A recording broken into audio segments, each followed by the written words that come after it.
रन्जन दैमारी आरो साद' जायफोरा दिनै जेलाव दङ बिथांमोनखौ आंथ' इदि कन्टेक्टबो गैयामोन सन्देह खालामदों आं दा थांथारदों आरो थाङाखै नङा थांथारदों नै दा बड'लेण्डआवबो बेटेलियन जामारसिगोन नामा आसाम बेटेलियन बायसा बड'लेण्डआवबो बेटेलियन बिथां प्रमद बर' सार बेनि सायाव खायसे खोथा मख'नानै बुंदों नोंथांमोना बे भिडिअनि गेजेरजों नायनानै लानो हागोन थारैनो भेकेन्सि ओंखारबांगोन नामा बड'लेण्डआवहाय बड'लेण्ड रेजिमेन्टनि अनगा बड'लेण्ड बेटेलियन नोंथांमोना बे भिडिअनि गेजेरजों नायनानै लानो हागोन आरो बेजोंनो लोगोसे बिथां दिपेन बर' सार जे बिथां रन्जन दैमारी सार लोगोसे 10 जन जे एनआइ केस जानानै जोबथेसालियाव दासिमबो दङ बिथांमोनखौहाय उदां खालामनो गोख्रों रावजों खावलायदों आरो लोगोसे बेजोंनो गोबां खोथा बिथांमोना नैबे भिडिअनि गेजेरजों खावलायनायखौ जों नुनो मोनो नोंथांमोना भिडिअखौ जोबजासिम नाय अब्लासो बुजिनानै लानो हागोन आरो मैया सासे जोंहा एनआइए केस जानानै थानाय एक्स एनडिपि बिथां उदां जाबाय आरो जोंनि थाखाय मोनसे गोजोनथाव खौरां मोनसे आरो दुखुनांथाव खौरां जे बाक्सा जिल्लायाव थानाय सासे आइजो गोमानानै दं दासिमबो 5 फेब्रुवारिनिफ्राय गोमानानै दं फिसाला सासे आरो फिसाजो सासे दंमोन बिथांमोनाहाय थिग बे माबोरैहाय जाखो आरो मानो जानो मोनखो बिथां हासबेन्डआहाय फोरमायदों जायबा गोमानानै दं भिडिअखौ जोबजासिम नायनानै ला बिथाङा मा फोरमायनो थांगासिनो दं आरो मा फोरमायदों जोङो जेब्ला सरकाराव थायो बै समाव भारतनि डिफेन्स मिनिस्टार राजनाथ सिंह बिथांखौ दुरान कापाव लाबोदोंमोन आरो बै समाव टेरिटरियेल आर्मिनि मोनसे नांगौ होननानै जों बुंदोंमोन मानोना गोदान रेजिमेन्टखौ दायो सिकिउरिटि काउन्सिलनिफ्राय इउएननिफ्राय बन्द' खालामनानै दोनदों होननानै भारत सरकारा बुंनायलाय आईआरबिएन गोदानै दाया होननायलाय जोङो टेरिटरियेल आर्मिनि मोनसे बेटेलियन बिदोंमोन आरो बेखौ भारत सरकारनि डिफेन्स मिनिस्टारा पजिटिभ मोनसे आंनो बुंदोंमोन बै समाव बिनि उनाव चिफ अफ द डिफेन्स स्टाफखौबो बै समाव लोगो हमदोंमोन सिडिएसखौ बिथाङाबो बुंदोंमोन आरो आर्मि चिफआबो बुंदोंमोन दा बे हिसाबै बावैसो आं खबर मोनदों जे टेरिटरियेल आर्मिखौ हयथ' जोंनि क'क्राझाराव बेखौ बिथांमोना होनो हायो आरो बिनि थाखाय जोङो खामानि मावनांगोन आरो आंनिफ्राय जिहेतु आं आगोलाव जगाजगाव दङमोन आंनिफ्राय बुंहरदों आं रिकुवेस्ट खालामहरदों जे बेखौ जाहाथे क'क्राझारावनो होयो बेखौ जोङो रिकुवेस्ट खालामदों बिसायख'थिनि थाखाय सावरायगोन उनाव दिनै दुलाराय बर' फरायसा आफादनि जथुम्मायाव फैदों उनाव मोजाङै सावरायगोन आसाम सरकार भारत सरकार खामानि मावनांगौ एनआइएआव जेरैबायदि 50 जननिबो बारा माने एक्स एनडिबि बिथांमोनखौ मेम्बार्स बिथांमोनखौ जेलनिफ्राय रेहाय होबाय बेसेबां मोनसे क्रिटिकेल बे केसमोन किन्तु भारत सरकारा गोसो थायोब्ला मावनो हायै जेबो गैया रन्जन दैमारी आरो साद' जायफोरा दिनै जेलाव दङ बिथांमोनखौ दिहुननायनि खामानिखौ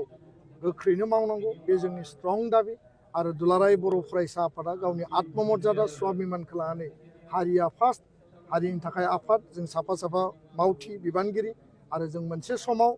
एबसुनि हारिनि स्वार्थनि थाखाय एबसुनि संबिधाननि फिरफिलानि माने गन्दियाव थानानै बिनि सिङाव थानानै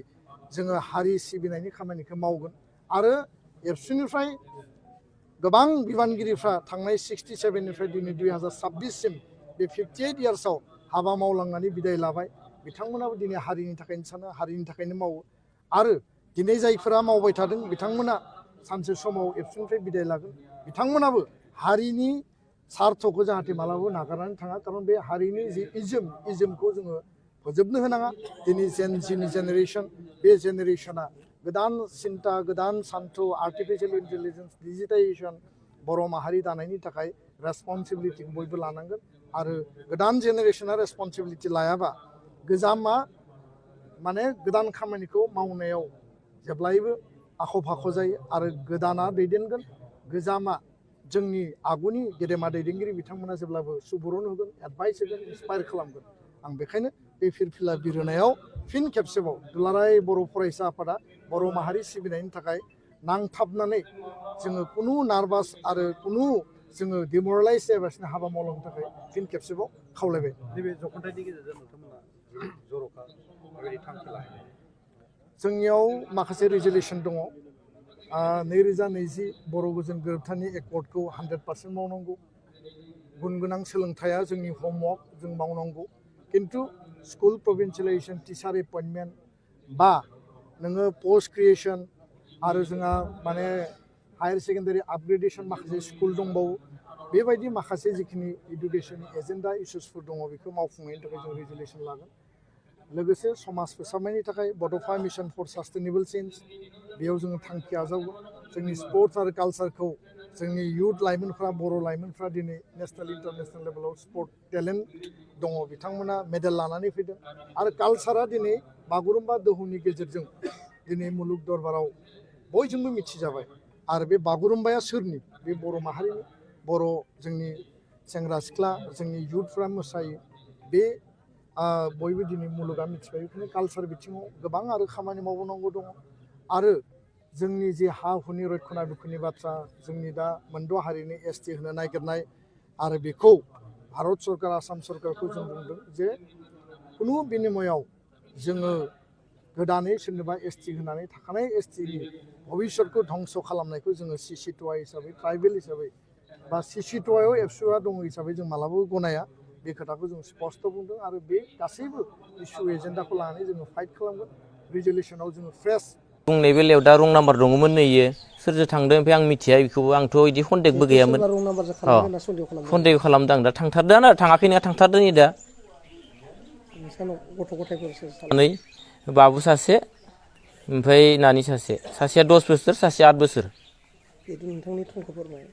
आंनिया बरमाज्रा गामिया सान्तिपुर बाक्सा मानसिया फैफिननांगौ आं एख' खालामा जोंनो न'आव फैफिननांगौ आरो जायनो लोगो मोनो बेखौ हमना दोननानै मबाइल नाम्बाराव फोरमायहरनांगौ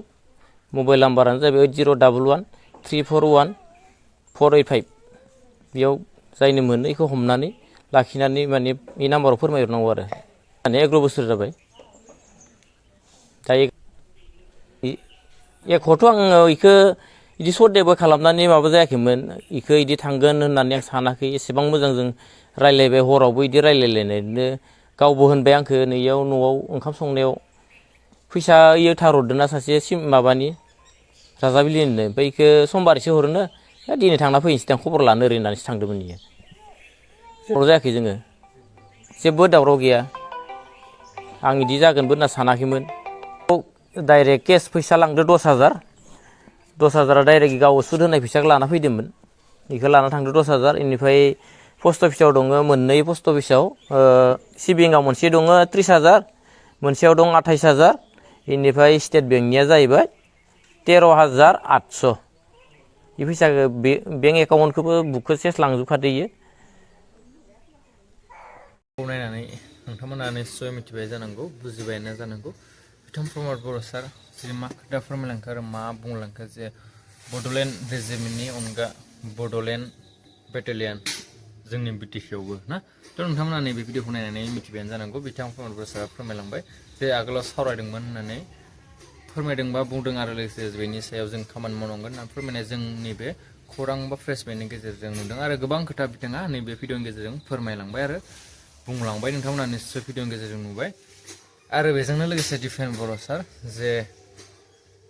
बिथां रन्जन दैमारि सार लोगोसे साद' जे NIA केस नांनानै दासिमबो जोबथेसालियाव दङ दासिमबो उदां अख्राङाव फैनो हायाखै बिथाङा बेखौ लानानै गोख्रों रावजों दाबि खालामदों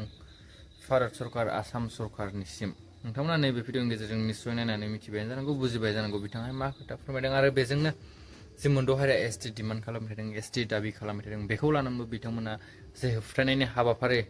बेखौ लानानैबो खोथा बुंदों आरो गोबां खोथा बिथाङाहाय नैबे प्रेस मिट बा खौरांनि गेजेरजों फोरमायदों आरो बेजोंनो मोनसे दुखुनांथाव जोंहा जाथाय जे बाक्सा जिल्लानि सान्तिपुर होननाय जायगायावहाय जे सासे आइजो गोमानानै दङ जे 5 फेब्रुवारिनिफ्राय दासिमबो न'आव सफैयाखै बा न'आव फैयाखै होननानै जोङो नैबे खौरांनि गेजेरजों मोननाय जादों जे बिथांनि जे हासबेन्ड जे गोमानानै दं बिनि हासबेन्डआ फोरमायनाय बायदिब्ला आगोलाव जेबो सन्देह गैयामोन होननाय फोरमायदों आरो दासिम मानसिफोर बा गुबुनफोरा बुंनायाव रं नाम्बार दं होनना खोनानाय बिथाङा फोरमायनाय जों नुनो मोनदों आरो बेजोंनो खायसे एकाउन्ट लानानै थांदों आरो लोगोसे रां थानाय एकाउन्ट लानानै थांदों होननानै गोबां रांबो बिथाङा दंमोन होननानै फोरमायनाय जों नुनो मोनदों आरो बेजोंनो बिथांमोनाहाय सानै गथ'बो दं होननानै फोरमायनाय नुदों लोगोसे बेयो मोनसे जोंनि थाखाय गोबां दुखुनांथाव बा जोंनि बर' समाजाव खनसेनि उनाव खनसे बेफोरबायदि जाथाया सोमजिबाय थानाय जोङो नुबाय थादों माने दुखुनांथाव आरोना बेफोर जाथायफोराहाय भिडिअखौ मोजां मोनदोंबा लाइक खालामना हो शेयार खालामना हो जाहाथे नैबे भिडिअनि गेजेरजों गासिबो मिथिनानै लानो हायो आरो नैबे जे गोमानानै थानाय जे आइजो बेखौ हमनानै मोननो हायो लोगोसे बेयावनो कन्टेक्ट नाम्बारबो होना दों बिथां हासबेन्डआनो नोंथांमोना निश्चय भिडिअखौ नायदोंबा नुदोंआनो जानांगौ स्क्रिनावबो नोंथांमोना निश्चय इमेजखौ नुदों जानांगौ थ' भिडिअखौ बेखिनियावनो फोजोबनोसै भिडिअखौ मोजां मोनोबा लाइक खालामना होदो ना साबसक्राइब खालामना ला चेनेलाव गोनांब्ला जाहाथे गोदान गोदान आपडेट नोंथांमोना मोनबाय थानो हायो नेक्स्ट आपडेट फिन लोगो मोनलायसिगोन